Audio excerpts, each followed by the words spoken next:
Voilà, shalom, chers frères et sœurs, soyez abondamment bénis. Aujourd'hui, nous allons essayer de faire une petite réflexion qui sera en quelque sorte le résumé d'un certain nombre de posts que j'ai eu à faire sur la page Facebook Apostasie TV. Voilà, j'ai posté pas mal de choses pour vraiment apporter un démenti à certaines affirmations des musulmans. Donc on va essayer de parcourir ça un peu, faire un résumé. Voilà. Et vous allez voir que souvent nos amis musulmans ou bien les apologistes musulmans font beaucoup d'affirmations sans fondement qui ne sont pas vraies. Donc on va voir un peu quelques-unes de ces affirmations au travers des différents posts que j'ai eu à faire sur la page Facebook Apostasie TV.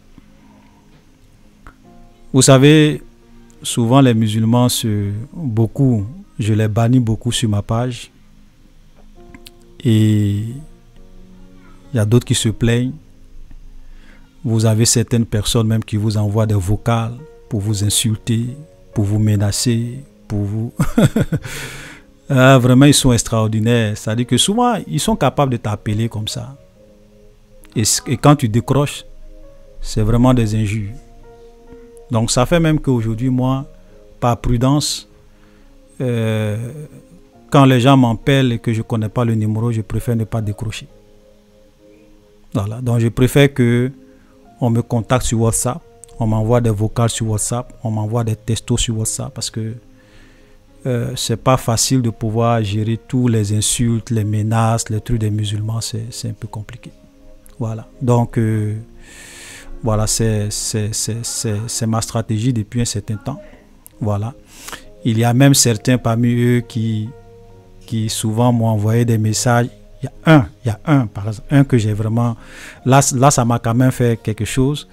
C'est-à-dire, c'est vrai que je reçois, et d'autres m'envoient souvent des textos, des vocales, hein, mais il y a une fois, qui m'a envoyé un message et qui m'a dit « Ah oui, je veux me convertir, je veux devenir chrétien, ton église est où, tu habites, tout ça, ceci, cela. » Et dans les essences, quand il a compris que je n'étais pas en Côte d'Ivoire, c'est là maintenant qu'il va me montrer qu'en réalité, il ne voulait pas se convertir, qu'il était un musulman.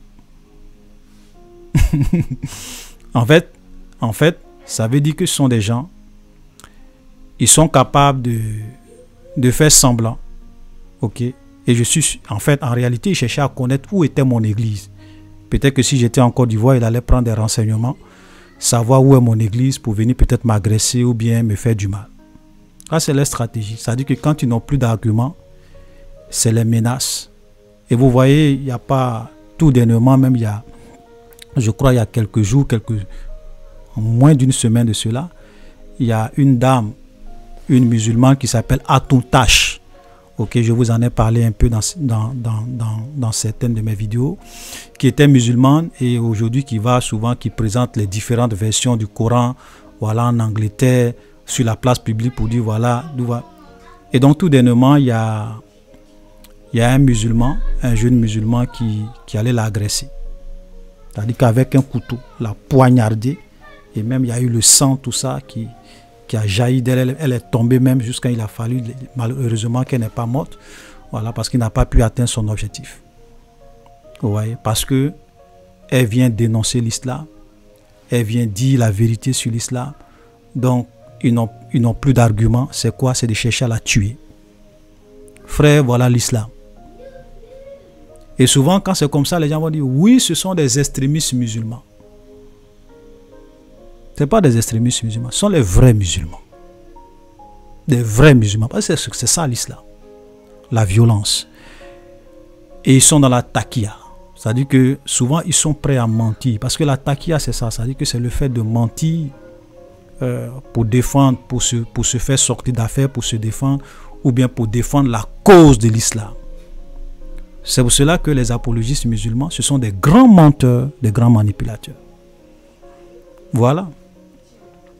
Donc, moi, personnellement, je suis un peu fatigué de ces gens-là. Et je ne tarde plus, comme d'ailleurs depuis le début même je le faisais, mais maintenant j'ai encore restreint mes règles pour bannir les gens sur ma page. C'est-à-dire que quand je vois un musulman qui vient faire un commentaire contre la foi chrétienne, je te bannis. Voilà. C'est vrai qu'il y a des commentaires peut-être que je peux ne pas voir, voilà. Ou bien il y a d'autres peut-être que je peux laisser exprès. Mais très souvent, quand je vois un commentaire bizarre, bidon, insultant, rabaissant, des affirmations, tu viens dire que Jésus n'est pas Dieu, il y a longtemps j'étais banni. Je n'ai pas besoin de vos commentaires sur ma page. Moi, je ne sais pas c'est quoi le problème. Ma page même là, je n'ai même pas encore 10 000 abonnés. C'est une petite page. Vos oustas ont des dizaines de milliers d'abonnés. Mais allez-y faire vos commentaires sur leur page. Allez-y dire ce que vous voulez sur leur page. Vous venez forcément venir sur ma petite page là pour embrouiller les gens. Je n'ai pas besoin de vous sur ma page. Voilà. Parce que la liberté d'expression, je l'ai déjà répété, j'ai dit la liberté d'expression, ça ne veut pas dire que tu es forcément obligé de venir déverser ta colère sur la page de quelqu'un. Moi, c'est vrai que je ne vais même plus écouter vos oustas parce que c'est fini ça. Voilà. Mais si je vais sur la page, je ne suis jamais allé sur la page d'un musulman. Allez l'écouter, même si je sais que ce qu'il dit est faux. Et puis faire un commentaire pour le traiter de diable, de Satan, de menteur, d'imposteur. Jamais, je n'ai jamais fait ça. Parce que je me dis, il faut respecter les gens. On peut ne pas être d'accord, mais il faut quand même avoir un minimum de respect pour les gens. Il est sur sa page, il est libre de dire ce qu'il veut. Maintenant, si moi, je ne suis pas d'accord avec ce qu'il dit, je viens maintenant sur moi, ma page, je fais une vidéo et je dis ce que je pense. Voilà. Voilà la liberté d'expression. Donc, vous venez sur ma page et vous voulez que moi, vous pensez que ma page, c'est comme la page de vos oustas voilà, où les gens peuvent aller dire ce qu'ils veulent. Moi, je suis quelqu'un, je n'aime pas des histoires.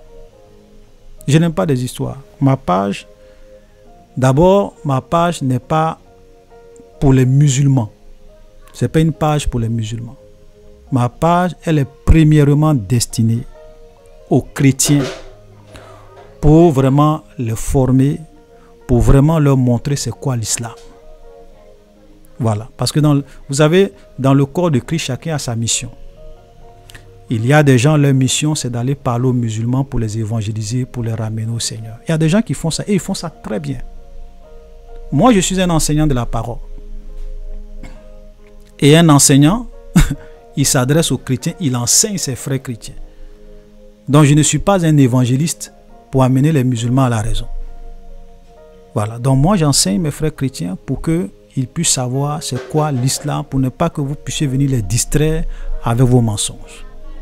Donc, ma page n'est pas la page pour les musulmans. C'est pour cela que je n'ai même pas d'état d'âme. Quand je vois des musulmans venir faire leurs injures, leur arrogance, il y a longtemps, j'étais banni. Voilà. Vous venez, vous voyez, même souvent, même quand j'ai publié même les témoignages de ces mamans, de ces tontons, de ces pères de famille qui se sont convertis à l'islam. Regardez les commentaires qu'ils viennent faire. Une mère de famille qui a des enfants, qui vient rendre son témoignage. Tu l'insultes, pourquoi? Tu la traites de menteuse, pourquoi? Sans apporter les preuves. Un père de famille, tu viens le traiter de tous les noms. Même souvent, même insulter sa maman. Même moi-même insulter ma maman. C'est quelle éducation ça? Et vous pensez que moi je vais vous laisser? Non. Que tu insultes ou pas, que tu fasses des commentaires qui vont contre la vérité biblique, il y a longtemps j'étais banni. Je suis maintenant très strict. Je n'ai pas besoin de vos commentaires. Je n'ai pas besoin de vous sur ma page. Comme certains le disent, il y a d'autres qui disent que tu es un diable. Ah bon, mais moi je ne comprends pas. Quelqu'un est diable. Et puis, donc toi tu as le courage de venir écouter la vidéo du diable. Mais tu es courageux. Hein? Le diable est en train de parler. Et puis toi tu viens l'écouter. Tu es courageux. Donc, comme c'est le diable qui parle sur cette page, moi je vais t'aider. Parce que je veux te sauver. Je ne veux pas que tu te perdes. Parce que si tu viens écouter le diable, tu vas te perdre. Donc je te bannis. Voilà. Moi, je ne peux pas aller écouter la page je peux pas aller écouter le diable. Donc, qu'est-ce que tu fais? Tu fais quoi sur la page du diable, de Satan? Tu fais quoi sur sa page? Vous voyez comment ils sont pas sérieux, ces gens-là. Et j'aimerais dire à tous ceux qui se plaignent, me traitant d'imposteurs, de cela, ça ne me fait ni chaud, ni froid.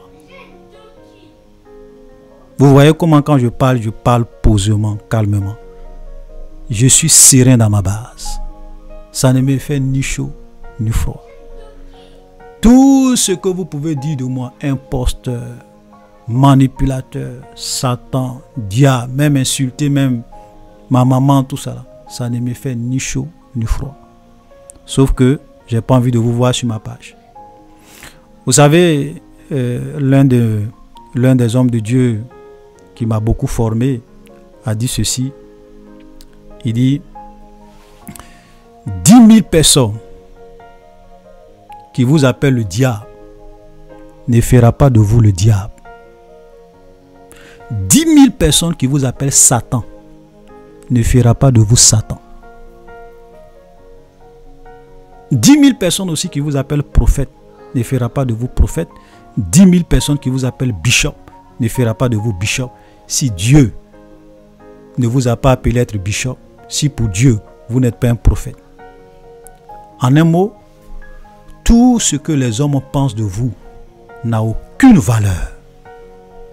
Si ce n'est pas ce que Dieu pense de vous. En un mot, ce que les hommes peuvent dire de vous, ce que les hommes peuvent penser de vous, si ce n'est pas ce que Dieu lui pense de toi, tu dois prendre leurs opinions, leurs avis, leurs insultes, leurs commentaires, tout ce qu'ils pensent de toi, tu dois prendre ça et puis aller jeter ça à la poubelle.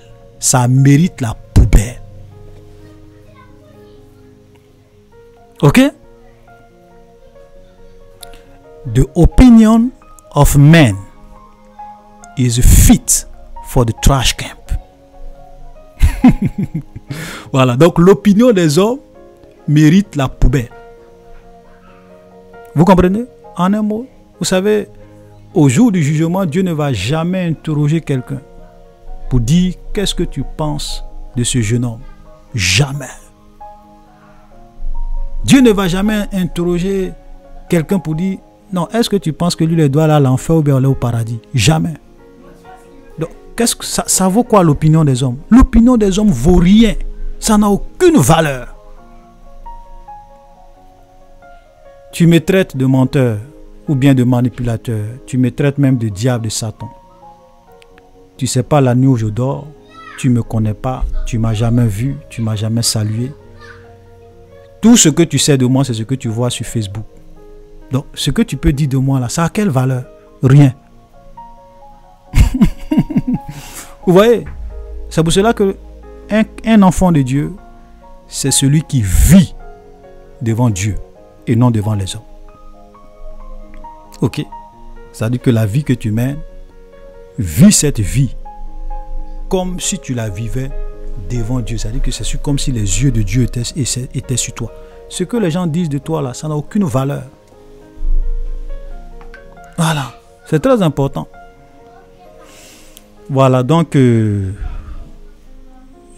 tenais vraiment à faire comprendre aux gens que moi, je ne suis pas là pour laisser les gens venir dire du n'importe quoi sur ma page. Ma page, ce n'est pas la page des chrétiens. Donc si tu viens sur cette page que tu manques de respect à mes abonnés, tu les insultes, tu les trucs, c'est la page d'un chrétien. Donc si tu dis quelque chose qui va contre la foi chrétienne, je te bannis sans état d'âme. Voilà. En un mot, je ne veux même pas te voir sur ma page. Surtout les musulmans, je ne veux pas vous voir sur ma page. Voilà. En fait, c'est le message qui est là. Je ne veux pas vous voir sur ma page.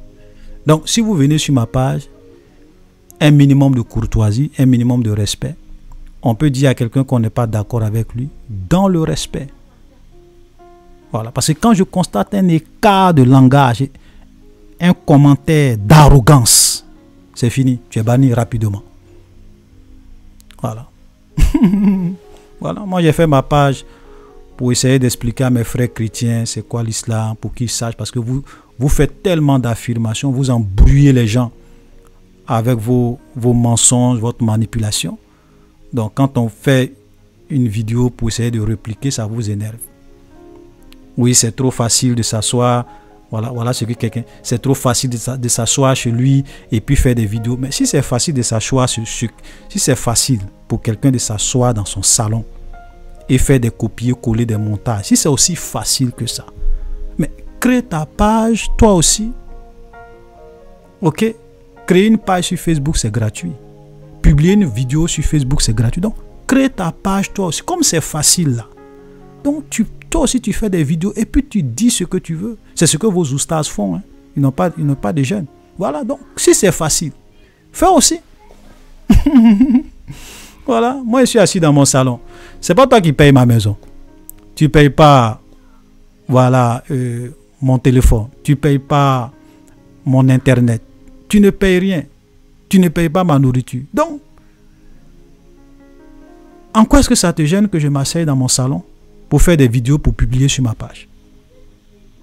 C'est ridicule. C'est pas un argument. Voilà.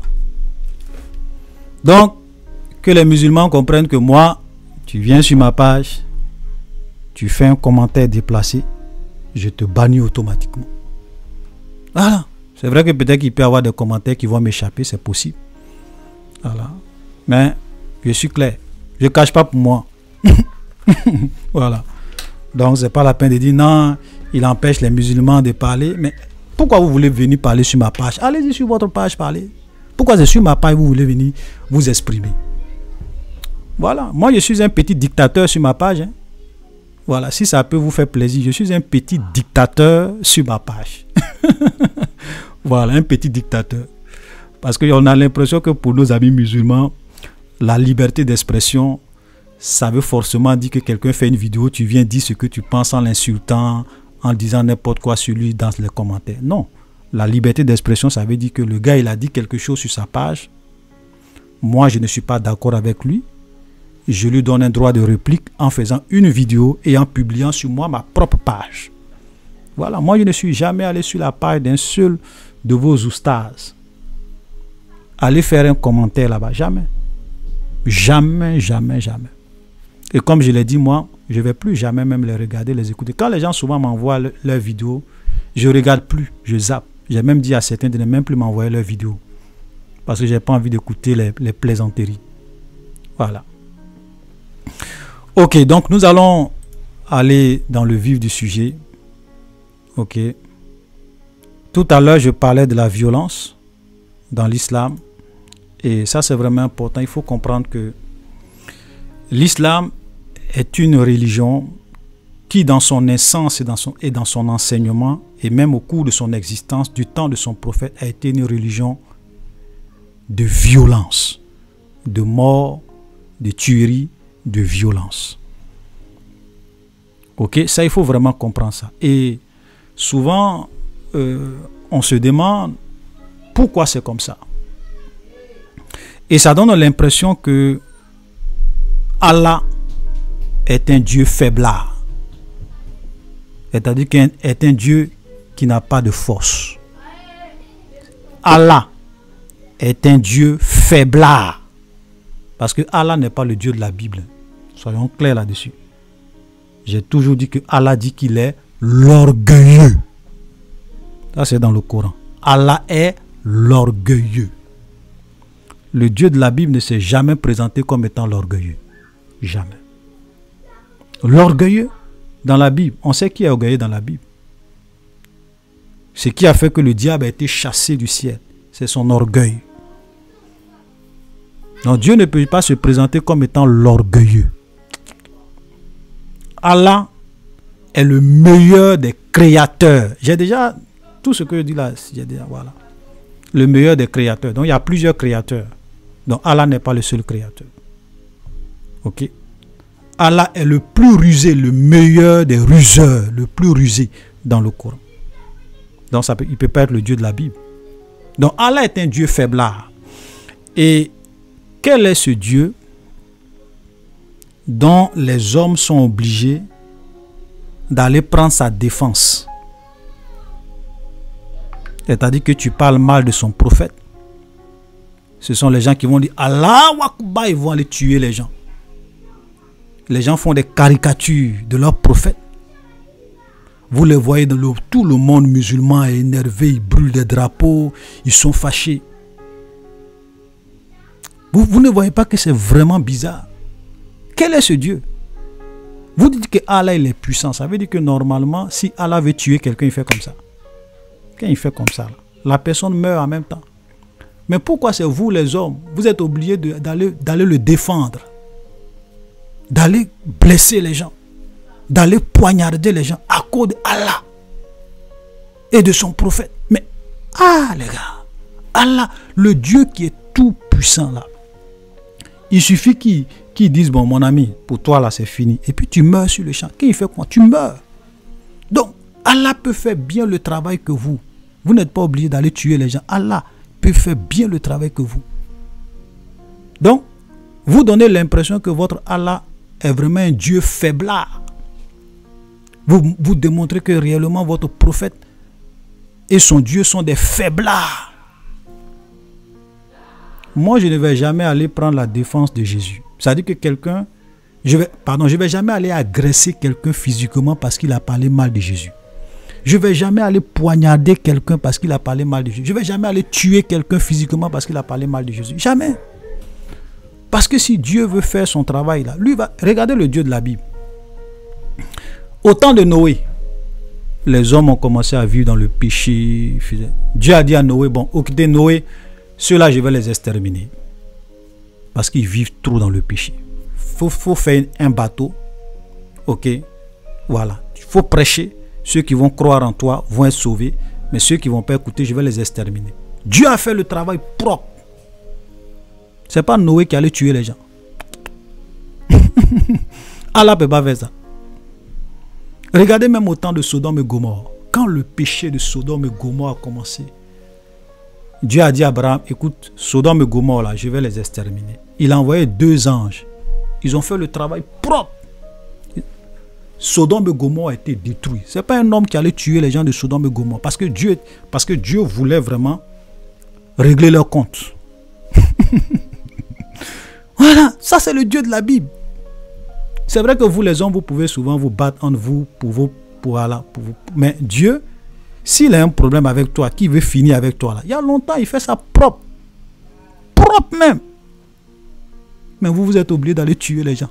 Allahu Akbar! Puis on tue les gens. Un Dieu faiblard. Et vous voulez le comparer au Dieu de la Bible. Le Dieu de la Bible, c'est pas... Regardez le Dieu de la Bible. Souvent, vous voyez Jésus. Souvent, ils disent que les musulmans sont vraiment des plaisantins. Ou bien certains musulmans, c'est pas tous. Les apologistes musulmans sont vraiment des plaisantins. Quand vous leur dites que leur prophète est mort de poison, ils disent que, mais Jésus, entre mourir de poison et puis mourir à la croix, qu'est-ce qui est grave? Jésus est mort à la croix, il n'a pas pu se sauver. Lui-même, il est venu se faire massacrer par les hommes. Mais vous êtes des plaisantins. Parce que Jésus a dit à Pierre, il dit, je peux même invoquer 12 légions d'anges pour venir prendre ma défense. Et puis ils vont faire le travail propre. Donc, l'épée que tu as pris pour couper l'oreille de ce monsieur-là, il faut mettre ton épée dans son fourreau parce que celui qui tue par l'épée mourra par l'épée. Tu n'as pas besoin de prendre l'épée pour me défendre. Je peux bien me défendre. Mais je sais pourquoi je vais laisser les gens m'envoyer à la croix et me tuer. Donc, vous comprenez? Écoutez très bien. Et mes amis, et Jésus disait, vous savez ce que Jésus a dit à ses disciples? Il dit, pour vous montrer que je suis le patron, que rien n'est même impossible là, je vais revenir à la vie le 3e jour. Parce que tuer quelqu'un, c'est rien. On est d'accord? Tuer quelqu'un, c'est petit. Le plus grand ennemi de l'homme, c'est quoi? C'est la mort. C'est la mort. Votre prophète est mort. Est-ce qu'il est revenu à la vie? Vos califes sont morts. Est-ce qu'ils sont revenus à la vie? Le prophète Mahomet est mort. Il n'a pas pu vaincre la mort. Mais Jésus, pour montrer que lui là, ce qu'ils ont fait à la croix, c'est petit. Ils l'ont tué. Mais le 3e jour, il est revenu à la vie. Vous comprenez? C'est-à-dire que il a fait même ce qu'aucun homme n'a pu faire sur la terre. Aucun prophète. Même votre prophète Mahomet n'a pas pu faire ça. Mourir et puis revenir à la vie. C'est ce que Jésus a fait. Pour vous montrer que sa souffrance à la croix, le frapper, se faire massacrer par ses créatures, ça c'était trop petit. Parce que pour toute créature, la mort c'est le terminus. Mais Jésus a vaincu la mort. Voilà Jésus. Il n'y a pas match, il n'y a pas comparaison. Donc quand vous venez dire non, votre Jésus est mort à la croix, en bas, il est resté dans le tombeau. Non. Votre prophète est mort, il est sorti du tombeau? Non. Notre Jésus est mort, il est resté dans le tombeau? Non, il est revenu à la vie. Parce qu'il est la vie. Voilà la différence. Donc, souvent, quand vous les musulmans, vous voulez vous moquer de nous les chrétiens, en fait, vous êtes ridicules. Parce que vous ne comprenez ni les Écritures, ni la puissance de Dieu. Donc, votre Dieu, c'est un Dieu faiblard. C'est pour cela que le prophète que vous dites qu'il est le sauveur du monde, il est mort, il n'est pas ressuscité. Et puis, regardez un peu l'islam. Frère, l'islam est vraiment bizarre. Ils disent que Mahomet, c'est le plus grand de tous les prophètes. Mais demandons aux musulmans, ok, selon votre enseignement islamique, qui va revenir à la fin? Qui va revenir sur la terre à la fin du monde pour combattre l'antichrist, le djihad, comme vous le dites? C'est qui? Frère, vous savez c'est qui? C'est Jésus. Les musulmans disent que Jésus va revenir. Jésus revient à la fin du monde pour combattre l'antichrist. C'est pas Mahomet qui revient. Et ça, je veux dire, ça doit les interpeller. Mais vous savez, quand souvent vous êtes aveuglé, même le diable va vous donner des indices, mais vous n'allez pas voir. Vous chantez votre prophète Mahomet, il est grand, c'est l'homme le plus parfait du monde, tout ce que... Mais pourquoi c'est Jésus qui va revenir à la fin du temps? Vous les musulmans, vous attendez le retour de Jésus. Pourquoi? Pourquoi selon vous, c'est pas Mahomet qui revient, c'est Jésus qui revient? Il n'y a pas quelque chose qui doit tiquer dans votre tête? Donc, pourquoi c'est Jésus qui revient? Parce qu'en réalité, le Coran, c'est un plagiat de la Bible. Le Coran ça dit que quand vous lisez le Coran, c'est un copier-coller de la Bible avec des modifications et des... Ça dit qu'ils ont copié beaucoup d'enseignements de la Bible et ils ont fait des modifications. Voilà. C'est un copier-coller de la Bible. Parce que qu'est-ce que le retour de Jésus vient faire dans l'islam? C'est nous les chrétiens qui parlons de Jésus. Et vous aussi, vous entendez le retour de Jésus. Donc, franchement, mes amis, vous voyez, comme je le dis, Allah, c'est un faiblard. Allah, c'est un menteur. Allah, c'est pas le Dieu de la Bible. Donc, Allah, c'est un faiblard.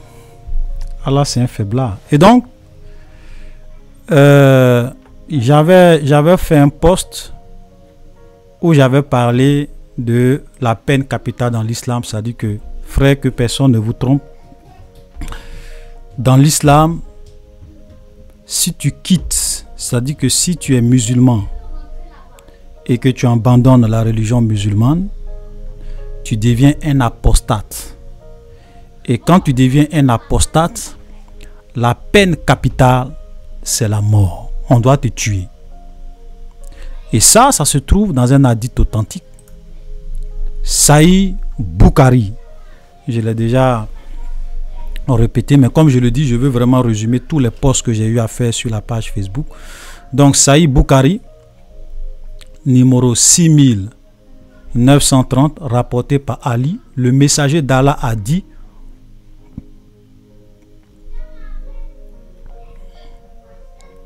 le messager d'Allah a dit, au cours des derniers jours, des jeunes idiots diront les meilleures paroles, mais ils n'auront aucune foi et sortiront de leur religion comme une flèche sort du jeu. Ainsi, partout où vous les trouverez, tuez-les, car quiconque les tue sera récompensé le jour de la résurrection. Donc ça, c'est un hadith authentique, Sahih Bukhari. Donc ici, c'est clair. Le prophète de l'islam a ordonné que tous ceux qui quittent l'islam, on doit les mettre à mort. Et vous allez vous rendre compte que les musulmans, ils sont toujours dans la taqiya, dans la manipulation, dans le mensonge. Ils vont vous dire non, ils vont même vous citer souvent certaines versets du Coran pour dire, le Coran dit dans telle sourate que à chacun sa religion, à vous votre religion, à moi ma religion, ça c'est le prophète qui dit ça, ou bien nulle contrainte en religion. Voilà, il y a des sourates comme ça, mais je l'ai toujours dit qu'à souvent, quand les musulmans citent ces sourates-là, ils ne vous disent pas le contexte dans lequel le prophète a donné ces sourates. Parce que quand le prophète a commencé sa religion, il n'avait pas d'armée, il n'était pas en position de force, il n'avait pas de soldats. Donc là, comme il était en position de faiblesse, il disait aux gens, non, à chacun sa religion, à moi ma religion. Donc il donnait des versets comme ça. Mais quand il a commencé à être en position de force, c'est là maintenant qu'il a commencé à donner des sourates très violentes, telles que la sourate 9, le verset 29. Combattez tous ceux qui ne croient pas en Allah, ni au prophète d'Allah, qui n'interdisent pas ce que Allah interdit, qui n'interdisent pas ce que le prophète d'Allah interdit. Ok, combattez. Et souvent les gens vont dire, oui, mais quand on commence les versets un peu plus haut, on se rend compte que c'est dans des circonstances. Frère, ne vous trompez pas, c'est faux. Parce que quand ce verset est clair, on te dit exactement ce qu'on doit combattre. Je vais lire, parce que souvent, les gens veulent toujours manipuler les choses. Regardez la sourate 9, le verset 29. Il est dit, combattez ceux qui ne croient. Bon, la question qu'on peut se poser, mais quels sont ceux qu'on doit combattre? Est-ce qu'ici, là, on donne les critères de ceux qu'on doit combattre? C'est un verset qui est très clair. Hein? On donne les critères de ceux qu'on doit combattre. Ok? Et quels sont ceux qu'on doit combattre? Ceux qui ne croient ni en Allah, ni au jour dernier. Qui n'interdisent pas ce que Allah et son messager ont interdit. Qui ne professent pas la religion de la vérité. C'est-à-dire qui ne professent pas l'islam comme la religion. Et regardez ce qu'il a dit. On dit parmi ceux qui ont reçu le livre. Et quand on dit ceux qui ont reçu le livre, on est en train de parler des juifs et des chrétiens. Jusqu'à ce qu'ils payent la capitation par leurs propres mains après s'être humiliés. Voilà. Et ça, je l'ai plusieurs fois dit, j'ai dit ça fait partie de l'une des dernières sourates du prophète avant sa mort. Parce que le Coran, l'ordre dans lequel les sourates sont organisées, ce n'est pas dans un ordre chronologique. Non, ce n'est pas dans un ordre chronologique. Donc la sourate 9 fait partie de l'une des dernières sourates que le prophète a données avant sa mort. Vous comprenez? Donc voilà la vérité. Donc c'est une religion de guerre. Et quand vous lisez le Coran, il y a vraiment un accent qui est mis spécifiquement sur les chrétiens et les juifs. Regardez la sourate 5, le verset 51. Ô les croyants, ne prenez pas pour alliés les juifs et les chrétiens. Ils sont alliés les uns des autres. Et celui d'entre vous qui les prend pour alliés devient l'un de leurs. Allah ne guide pas les gens injustes. Vous comprenez? Voilà un verset du Coran. Et souvent, ils vont donner des explications. Non, allié ici, ça veut dire allié politique. Ils vont donner tout ça. Quand ils commencent à se justifier comme ça veut dire qu'ils sont en train de pratiquer la taqiya.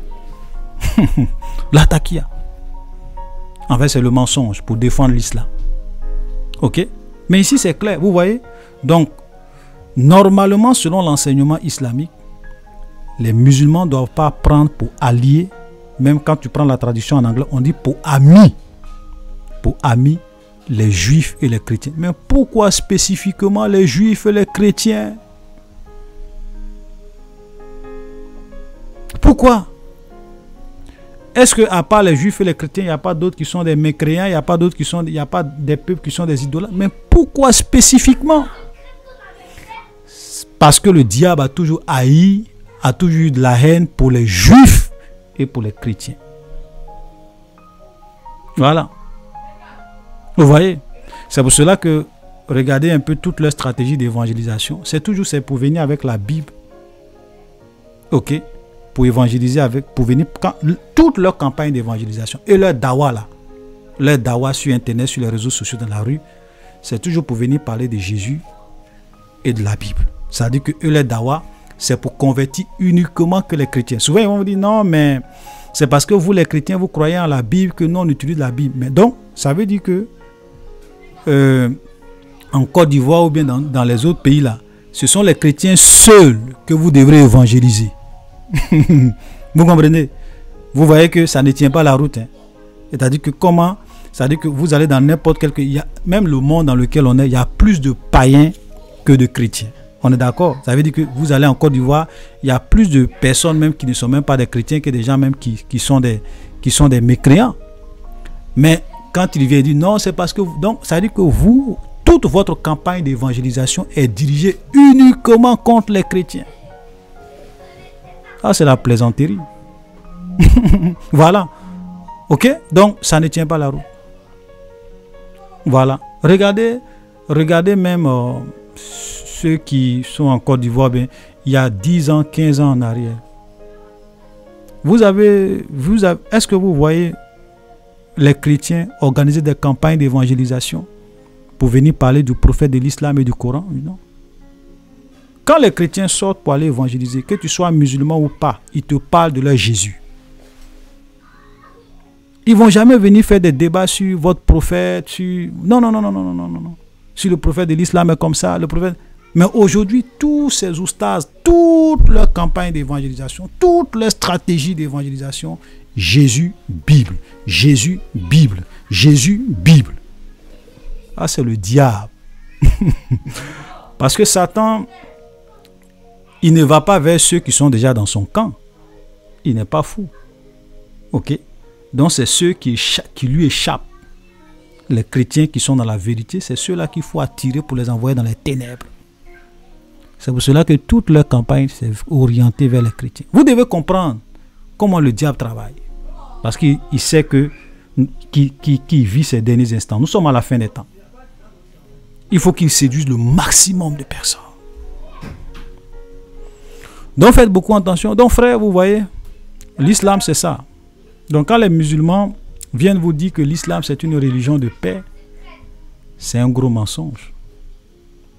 L'islam n'a jamais été une religion de paix. Ça c'est la takia. Quand ils sont dans le pays des mécréants, et ils savent que comme là-bas, il y a la police, elles sont des républiques, ils ne sont pas en position de force. Donc ils disent, ah oui, l'islam c'est une religion de paix, c'est ça. Mais allez-y dans les pays arabes. Même les musulmans eux-mêmes, vous les voyez là. Ils ne cherchent pas visa pour aller vivre dans les pays arabes. Arabie Saoudite. Pourquoi ils ne cherchent pas visa pour aller vivre en Arabie Saoudite? Parce qu'ils savent que là-bas, il n'y a pas la liberté d'expression. On ne peut pas faire ce qu'on veut. Maintenant, c'est dans les pays des mécréants. États-Unis, Canada, Europe, c'est là-bas, ils sont en tas. Ils aiment aller dans ces pays-là. Parce qu'il y a la liberté d'expression, il y a la loi, il n'y a pas de dictature. Mais ils ne vont pas dans les pays arabes. Voilà. Pourtant, si c'est affaire de religion, ils peuvent bien chercher à aller dans les pays arabes. Parce que là-bas, ils vont vivre bien l'islam. Voilà, ils sont dans un environnement islamique. Ils peuvent même aller au Soudan. Là-bas, les gens pratiquent la loi islamique. Voilà. Mais pourquoi ils ne vont pas? Parce que partout, regardez tous les pays islamiques, partout où l'islam domine, regardez où sont les droits de l'homme. Regardez comment on gère. C'est difficile hein, de vivre dans les pays où l'islam domine. Et pour toi, si tu n'es pas musulman, les choses seront encore plus difficiles pour toi. Voilà. Voilà l'islam. Ça n'a jamais été une religion de paix. Tu fais la caricature de leur prophète, tu es mort. Tu parles mal du prophète, tu es mort. Voilà. Le djihad, la guerre sainte. Donc, cette affirmation, comme quoi l'islam est une religion de paix, de tolérance, c'est du mensonge.